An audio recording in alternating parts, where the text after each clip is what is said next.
जय हिंद दोस्तों। तो कैसे हैं आप सब? उम्मीद है अच्छे ही होंगे और पढ़ रहे होंगे, अपने बोर्ड एग्जाम्स के लिए तैयारी कर रहे होंगे।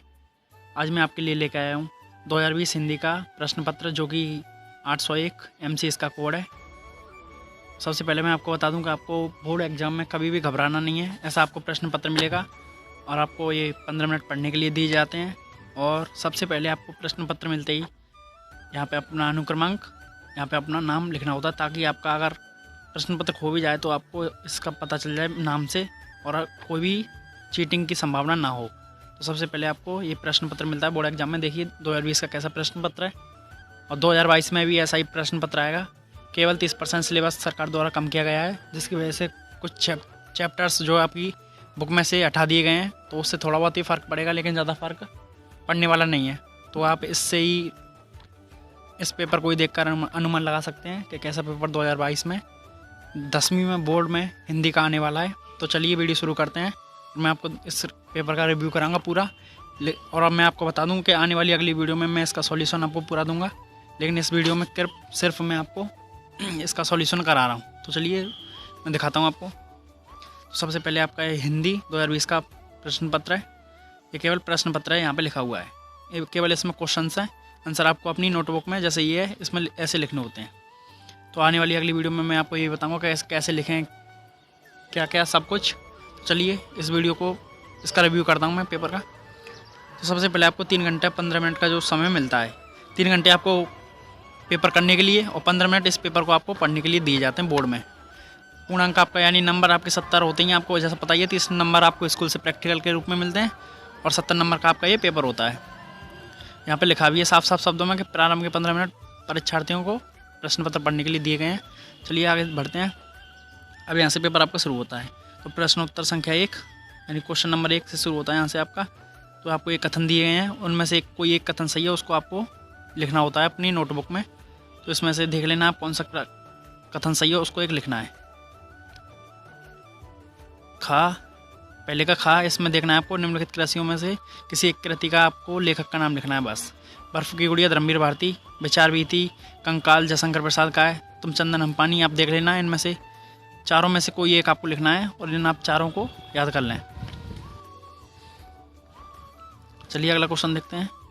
गा, भेंट वार्ता विधा के किसी एक लेखक का नाम लिखिए। तो आपको एक भेंट वार्ता विधा के किन्हीं 2 लेखक का नाम लिख लेना है, ताकि आपको बोर्ड में एक आए याद ना रहे तो दूसरा आप लिख सकें आसानी से। घा, किसी एक महिला कहानीकार का नाम लिखिए। तो आप एक किसी महिला कहानीकार का नाम लिख सकते हैं, और इसका पूरा रिव्यू मैं जो है आपको आने वाली अगली वीडियो में दूंगा। इसमें बस मैं आपको प्रश्न पत्र से परिचित करा रहा हूँ कि कैसा प्रश्न पत्र जो है बोर्ड में आता है। घा, मेरी कॉलेज डायरी के लेखक का नाम लिखिए। तो आपको एक मेरी कॉलेज डायरी देख लेना है, किसकी कृति है, किसकी रचना है, तो आपको उससे लिखना है। अगला क्वेश्चन देखते हैं। छायावादी काव्य की 2 प्रमुख विशेषताएं लिखिए। तो विशेषताएं पूछ लेता है प्रकृतिवाद, प्रयोगवाद, छायावाद, भक्ति काल आदि कालों की ये सारी विशेषता पूछता ही है, और ये 2 नंबर का आपको फिक्स रहता है। तो इसको आप ढंग से अच्छी तरह याद कर लें। सारे कालों की कम से कम 3-3 विशेषताएं तो आपको याद होनी चाहिए। और आप अगर ऐसे ही मेरे चैनल से जुड़े रहेंगे तो मैं आपको विश्वास दिलाता हूँ कि हिंदी में आपके 50+ नंबर आने से कोई नहीं रोक सकता है। चलिए अगला क्वेश्चन देखते हैं। प्रयोगवादी काव्यधारा के किन्हीं 2 कवियों का नाम। तो प्रयोगवादी काव्यधारा के किन्हीं 2 कवियों का नाम आपको लिखना है। यहाँ पे 2 नंबर आपके पक्के। और निम्नलिखित रचनाओं में से किसी एक रचना के रचनाकार का नाम लिखना है आपको। तो ये 4 रचनाएं आपकी दी गई हैं। प्रिय प्रवास, द्वापर, पद्माभरण, और ये 4थी रचना। आपको चारों में से किसी एक रचना के लेखक का नाम आपको लिखना है, जो बहुत आसान है, आराम से आप लिख सकते हैं। निम्नलिखित गद्यांशों में से किसी एक के नीचे दिए गए प्रश्नों का उत्तर दीजिए। तो आपको एक गद्यांश दिया है जो कि 6 नंबर का है। पूरा गद्यांश देखिए आप, ये मैं गद्यांश दिखा रहा हूँ आपको जूम करके। ये आपको पूरा 6 नंबर का क्वेश्चन दिया हुआ है आपका। तो 3 नंबर का क्वेश्चन है, 6 नंबर का है पूरा।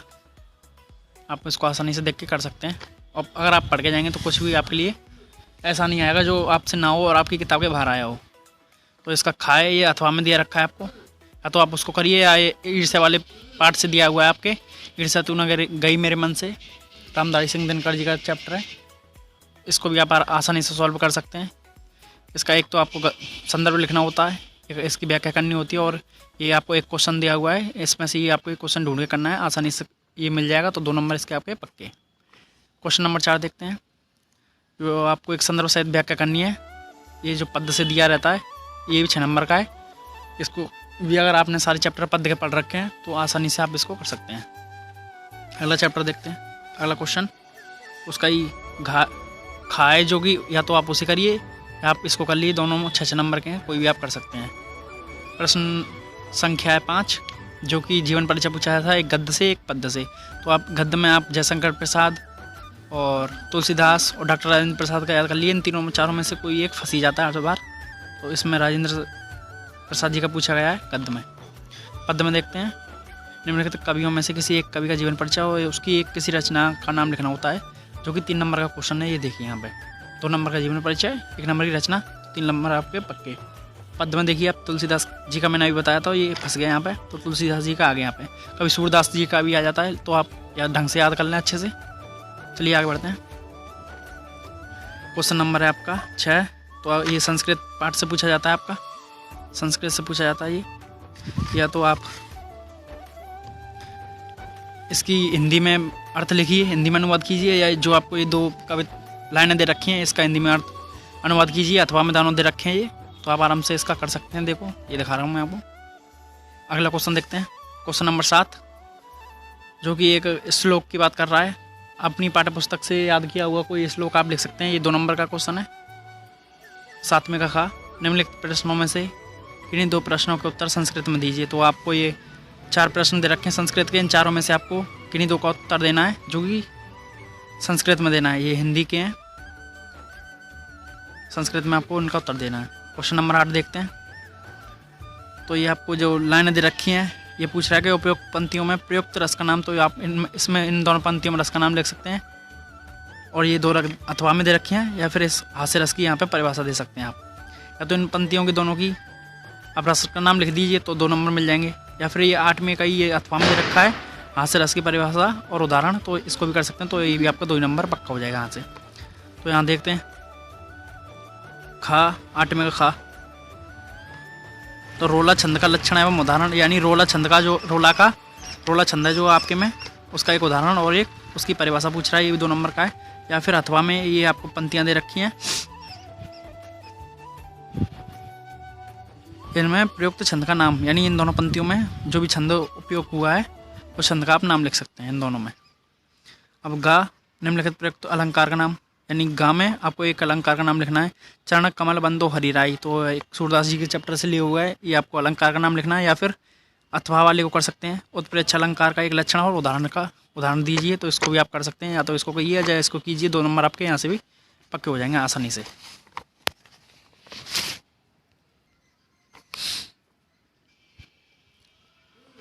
यहाँ तक मैंने दिखा दिया। और ये क्वेश्चन नंबर 9 है आपका। यहाँ पे निम्नलिखित उपसर्गों में से किन्हीं 3 के मेल से जो है एक आपको शब्द बनाना है, तो ये बहुत आसान होता है। 3 नंबर यहाँ पे आपके अच्छे से पक्के हो जाएंगे।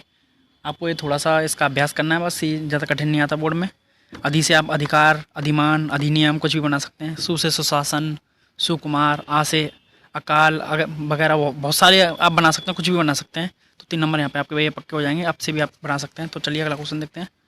9वें का खा, तो खा में यहाँ पे आपको प्रत्यक्ष, वहाँ पे आपको उपसर्ग पूछा था, या तो यहाँ पे प्रत्यय पूछ लिए हैं।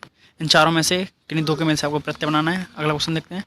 गा, इसमें 2 समास विग्रह की करने आपको। नवरत्न, नवरत्नों का समाहार, उत्थान पतन, ये द्वंद्व समास है यहाँ पे। तो आप आपने पढ़ रखा होगा, आप देख लीजिए जल्दी जल्दी, मैं आपका ज़्यादा टाइम वेस्ट नहीं करता हूँ।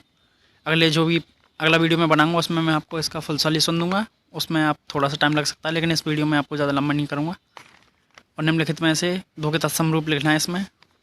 इसका एक गाय, निम्नलिखित में से किन्हीं 2 के शब्दों के पर्यायवाची लिखने हैं आपको। बिजली का लिख दिए, तीर वगैरह वगैरह।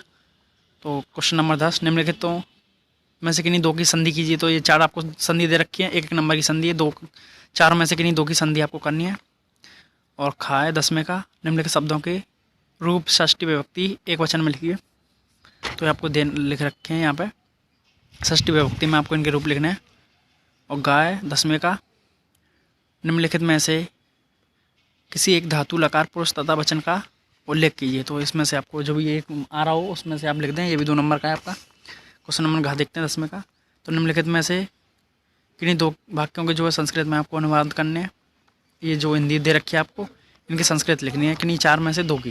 तो ये भी आपका 2 नंबर का है। अब आ गया आपका सबसे मोस्ट इम्पोर्टेंट प्रश्न, जो कि कोई भी अगर ना पढ़ के जाए ना तो भी एक प्रश्न हो सकता है। इस प्रश्न को जितना हो करके ही आए आप, क्योंकि इसको छोड़ने पर आपके सीधे सीधे 6 नंबर कटेंगे। 6 अगर आप कुछ भी लिख के आते हैं तो कम से कम 3-4 नंबर तो आपके आराम से पक्के हो ही जाएंगे। तो ये देखिए, किसी एक विषय पर आपको निबंध लिखना है। इसमें भ्रष्टाचार है, जली जीवन है यानी जल बचाव, जल का उपयोग कैसे कैसे कहाँ कर सकते हैं, तो ऐसे लिख सकते हैं आप। मेरी प्रिय पुस्तक, आपकी जो भी पुस्तक प्रिय हो उस पर लिख सकते हैं। सदाचार वगैरह पर लिख सकते हैं आप। इन चारों विषयों में से जो भी एक आपको अच्छे से आ रहा है उस विषय पर आप आसानी से निबंध लिख सकते हैं। अगला क्वेश्चन है जो कि लास्ट क्वेश्चन है, हिंदी का जो पेपर है बोर्ड एग्जाम, उसका ये लास्ट क्वेश्चन है 12वां। निम्नलिखित पठित काव्य खंड है जो आपके, उनमें से आपको इसमें से किसी एक का जो है चरित्र चित्रण करना है। तो हमें तो अग्र पूजा पढ़ाई जाती है हमारे यहाँ पे मथुरा में, और आपके यहाँ जो भी आपको पढ़ाई गई हो, मुक्ति दूत खंड काव्य पढ़ाया गया हो या अग्र पूजा पढ़ाई गई हो, जो भी पढ़ाया गया हो उसको लिखिए आप इसमें। ये भी आपका 3 नंबर का है, यहाँ पर देखिए 3 नंबर का ये। तो अग्र पूजा खंड काव्य के नायक की चारित्रिक विशेषता लिखिए, जो कि हमें ये लिख के आए थे। तो ये हमारे में पढ़ाया जाता है सिलेबस में, आपके सिलेबस में जो भी हो उसको आप लिख सकते हैं। तो एक और थोड़ा सा और पीछे दिखा देता हूँ मैं, ये दे रखे हैं आपके, ये 3 नंबर का ये जो भी आपके खंड काव्य हो वो आप इसको लिख सकते हैं। तो ये था आज का 2020 का हिंदी का पेपर, जो कि 801 MC कोड है इसका, आप देख लीजिए। तो ठीक है, इस वीडियो में बस इतना ही। मिलते हैं अगली वीडियो में किसी और नए सब्जेक्ट टॉपिक के साथ।